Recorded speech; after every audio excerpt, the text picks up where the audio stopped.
విడు మొరటోడు అని వాళ్ళు వీళ్ళు ఎన్నెన్ని అన్న పసి పిల్లవాడు నవాడు.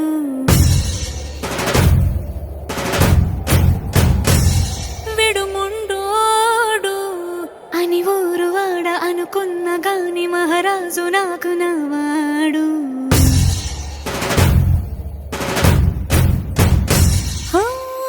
మాట పెడుసైనా మనసులో వెన్న రాయిలా ఉన్నవాడిలోన దేవుడెవరికి తెలుసును నాకన్నా. సూసేకి అగ్గిరవ్వ మాదిరే ఉంటా